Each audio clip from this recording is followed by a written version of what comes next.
ایسے ہیں جو اہل بیت سے محبت کرتے ہیں لیکن ان کے دل صحابہ کے بغض کی وجہ سے بھرے ہوئے ہیں، اور وہ حضرت علی کا ذکر تو کرتے ہیں لیکن ان کے سامنے جب حضرت ابو بکر صدیق کا ذکر کیا جاتا ہے ان کے چہرے زرد پڑ جاتے ہیں، حضرت عمر فاروق کا جب ذکر کیا جاتا ہے ان کے چہرے زرد پڑ جاتے ہیں، حضرت عثمان غنی کا جب ذکر کیا جاتا ہے ان کے چہرے زرد پڑ جاتے ہیں، حضرت علی کا وہ ذکر سنتے ہیں لیکن دل ان کے صحابہ کے بغض کی وجہ سے بھرے ہوئے ہیں۔ آج جو بات آپ کو بتانے جا رہا ہوں یہ ذرا دل کے کانوں سے سنیے گا، آپ کو پتہ چل جائے گا کہ صحابہ کی اور اہل بیت کی آپس میں محبت کیا تھی۔ حضرت عمر فاروق رضی اللہ تعالی عنہ کا دور تھا، آپ کی خلافت تھی، تو مدینہ منورہ کے اندر جو حضور صلی اللہ علیہ وسلم کے چچا تھے حضرت عباس رضی اللہ تعالیٰ عنہ ان کا گھر تھا، اور آپ کے گھر کے اوپر ایک پرنالہ لگا ہوا تھا، جب بارش ہوتی تو پانی پرنالے سے نیچے گرتا، لوگوں کے کپڑے گیلے ہو جاتے، ان کے کپڑے ناپاک ہو جاتے۔ تو ایک دن سیدنا عمر فاروق رضی اللہ تعالی عنہ جب بارش ہو رہی تھی، آپ کے پاس چھتری بھی نہیں تھی، آپ جب اس پرنالے سے گزرنے لگے تو پرنالے سے پانی گر کے سیدنا فاروق اعظم رضی اللہ تعالیٰ عنہ کے کپڑوں کے اوپر گر گیا، آپ کے کپڑے ناپاک ہو گئے، آپ واپس گھر گئے، کپڑے چینج کیے، واپس آئے، آپ نے لوگوں سے کہا کہ اس گھر کا پرنالہ اتار دیا جائے۔ اب ظاہر ہے آپ امیر المومنین تھے، لوگوں نے آپ کی بات مانی، اس گھر کا پرنالہ اتار دیا گیا، آپ چلے گئے۔ جب سیدنا عباس رضی اللہ تعالیٰ عنہ جب آپ مدینہ آئے، چونکہ آپ کسی کام سے گئے ہوئے تھے، جب آپ مدینہ واپس آئے آپ نے پوچھا کہ کون ہے جس نے میرے گھر کا پرنالہ اتارا ہے؟ آپ کو بتایا گیا کہ امیر الوقت عمر فاروق رضی اللہ تعالیٰ عنہ نے آپ کے گھر کا پرنالہ اتارا ہے۔ جب حضور کے چچا سیدنا عباس نے یہ سنا، آپ نے کوئی بات نہ کی، آپ خاموش ہو گئے۔ آپ نے مدینہ منورہ کا کہ جو قاضی تھے جن کا نام ابی رضی اللہ تعالیٰ عنہ تھے، ان کی بارگاہ میں مقدمہ دائر کر دیا حضرت عمر فاروق رضی اللہ تعالیٰ عنہ کے خلاف۔ تو وہ جو قاضی تھے مدینہ کے، انہوں نے خط لکھا۔ کس کو خط لکھ رہے ہیں؟ وہ امیر المومنین جو وقت کے خلیفہ ہیں، 22 لاکھ مربع میل پر جن کی حکمرانی ہے، انہیں خط لکھا گیا کہ اے عمر فاروق، آپ کے خلاف مقدمہ آیا ہے، آپ عدالت میں پیش ہوں۔ سیدنا عمر فاروق رضی اللہ تعالیٰ عنہ عدالت میں کھڑے ہیں، حضور کے چچا سیدنا عباس بھی کھڑے ہیں۔ آپ ذرا غور کیجئے، یہ کون سی عدالت ہے؟ ہمارے پاکستان کی عدالت نہیں ہے، وہ مدینہ کی عدالت ہے جس کا قاضی ابی رضی اللہ تعالیٰ عنہ ہے، اور جو مقدمے کے لیے سامنے کھڑے ہیں وہ حضور کہ چچا سیدنا عباس ہیں، اور جو سامنے کھڑا ہے جس کے اوپر مقدمہ کیا گیا ہے وہ کوئی آج کا امیر نہیں، اس وقت کا امیر ہے جس کا نام عمر فاروق ہے۔ اور کون عمر فاروق تھے؟ یہ وہ عمر فاروق تھے کہ 22 لاکھ مربع میل پر آپ کی حکمرانی تھی۔ آپ مدینہ کے اندر کوئی بات کیا کرتے تھے، عراق کے اندر لوگوں کی ٹانگیں کانپ جایا کرتی تھی، آپ جس راستے سے جایا کرتے تھے شیطان اپنا راستہ بدل لیا کرتا تھا۔ وہ امیر المومنین آج عدالت میں قاضی کے سامنے کھڑا ہے۔ تو جو قاضی تھے حضرت ابی رضی اللہ تعالیٰ عنہ، آپ نے اور جب حضرت عمر فاروق جب بولنے لگے تو قاضی نے کہا کہ اے امیر المومنین آپ خاموش ہو جائیے، سب سے پہلے میں مدعی سے پوچھوں گا کہ اس نے کیا مقدمہ دائر کیا ہے۔ تو سیدنا عباس رضی اللہ تعالیٰ عنہ نے عرض کی کہ حضور میرے گھر میں پرنالہ لگا ہوا تھا کہ جس کو امیر المومنین نے اتار دیا ہے۔ تو پھر آپ نے حضرت عمر فاروق سے پوچھا اے عمر فاروق آپ نے ان کے گھر کا پرنالہ کیوں اتارا ہے؟ تو سیدنا عمر فاروق نے عرض کی کہ حضور میں نے ان کے گھر کا پرنالہ اس لیے اتارا ہے کہ بارش کی وجہ سے لوگوں کے کپڑے گیلے ہو جاتے ہیں، ان کے کپڑے ناپاک ہو جاتے ہیں، میں نے فقط لوگوں کی آسانی کی وجہ سے پرنالہ اتارا ہے۔ تو قاضی نے فیصلہ سنا دیا کہ ٹھیک ہے، آپ جو سیدنا عباس ہیں انہیں کہا کہ ٹھیک ہے کہ چلے جائیں، کیونکہ انہوں نے جو پرنالہ اتارا ہے ان کی معقول وجہ ہے۔ لیکن وہ جو وقت کے قاضی ہیں وہ بھی جانتے تھے یہ حضرت عباس یہ حضور کے چچا ہیں، یہ اہل بیت میں سے ہیں، لیکن انہوں نے کہا اے حضرت عباس کیا آپ کوئی بات کہنا چاہتے ہیں؟ تو سنیے گا حضرت عباس رضی اللہ تعالیٰ عنہ نے کیا ارشاد فرمایا۔ یہ جو حدیث آپ کے سامنے بیان کر رہا ہوں یہ حدیث کس کی ہے؟ یہ اس بندے کی حدیث ہے جس کی کتاب میرے سامنے ہے، جس کا نام امام احمد بن حنبل ہے۔ یہ وہ احمد بن حنبل ہے جب آپ کا وصال ہوا تھا تو 17 لاکھ بندے آپ کے جنازے کے اندر شریک تھے۔ یہ جو حدیث بیان کرنے جا رہا ہوں، حدیث کا نمبر ہے 1793۔ حضرت عباس رضی اللہ تعالیٰ عنہ آپ نے وقت کے قاضی سے کہا کہ واللہ انہ للموضع الذی وضعہ النبی صلی اللہ علیہ وسلم، آپ نے فرمایا اے امیر المومنین، یہ جو گھر ہے اس کی زمین بھی مجھے رسول اللہ نے خرید کر دی تھی، اس گھر کا نقشہ بھی رسول اللہ نے بنا کے دیا تھا، اس گھر کی بنیادیں بھی رسول اللہ نے خود رکھی تھی، اور اس گھر کا جو پرنالہ ہے یہ بھی رسول اللہ نے اپنے ہاتھوں سے لگایا تھا۔ جب حضرت عمر فاروق رضی اللہ تعالی عنہ نے جب یہ بات سنی، آپ وقت کے امیر ہیں، آپ وقت کے امیر ہیں، جب آپ نے یہ بات سنی آپ اٹھ کے کھڑے ہو گئے اور حضرت عباس رضی اللہ تعالی عنہ کے سامنے جا کے اس طرح ہاتھ جوڑے، آپ کے ہاتھ کانپنے لگ گئے اور آپ حضرت عباس کے آگے جھک گئے، اپنے ہاتھوں کو ایسے جوڑ کے کہا کہ اے میرے محبوب کے چچا مجھے معاف کر دیجئے، میں نہیں جانتا تھا یہ گھر جو رسول اللہ نے لے کے دیا ہے اور یہ پرنالہ میرے محبوب نے اپنے ہاتھوں سے لگایا ہے۔ آپ نے ہاتھ جوڑ کے معافی مانگی۔ معافی مانگنے والا کون ہے؟ یہ کوئی عام بندہ نہیں ہے، وہ وقت کا امیر ہے، امیر المومنین سیدنا عمر فاروق رضی اللہ تعالیٰ عنہ۔ آپ نے دونوں ہاتھ جوڑے اور معافی مانگی، لیکن آپ نے کہا کہ بات اب یہاں تک ختم نہیں ہوگی۔ آپ نے جو لفظ کہے وہ سنیے گا۔ آپ نے کہا وَأَنَا عَازِمُ عَلَيْكَ لَمَّا سَعَدْتَ عَلَى ظَهْرِي حَتَّى تَضَعَهُ فِي مَوْضِعِ الَّذِي وَضَعَهُ رسول اللہ صلی اللہ علیہ وسلم۔ آپ نے جو عمل کیا وہ سنیے گا ذرا دل کے کانوں سے، آپ کو پتہ چل جائے کہ صحابہ کی اور اہل بیت کی محبت کیا تھی۔ وقت کا امیر المومنین ہے سیدنا عمر فاروق رضی اللہ تعالیٰ عنہ۔ آپ نے کہا اب یہ پرنالہ دوبارہ لگایا جائے گا، مصروں کا بھی بندوبست کیا جائے۔ وہ پرنالہ چونکہ اونچی جگہ پہ تھا، کہا کہ سیڑھی کا بھی بندوبست کیا جائے۔ ڈھونڈنے کے بعد پتہ چلا کہ سیڑھی نہیں مل رہی، تو آپ نے کیا کیا؟ آپ کا وہ عمل دیکھیے گا۔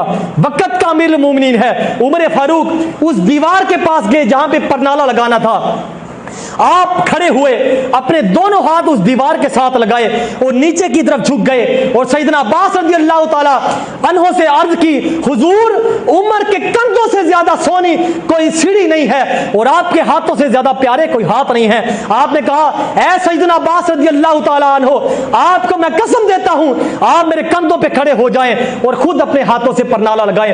اور سیدنا عباس بھی یہ جانتے تھے یہ صحابی ہے کہ جن کے بارے میں رسول اللہ نے فرمایا تھا الصحابی کالنجوم، بھی جانتے تھے کہ عمر فاروق کا مقام کیا ہے۔ آپ نے کہا کہ اے امیر المومنین میں آپ کے کندھوں پہ سوار نہیں ہوں گا، لیکن حضرت عمر فاروق نے کہا، آپ نے عرض کی حضور میں آپ کو اللہ کی قسم دیتا ہوں آپ میرے کندھوں پہ چڑھ کے اس پرنالے کو لگائیں۔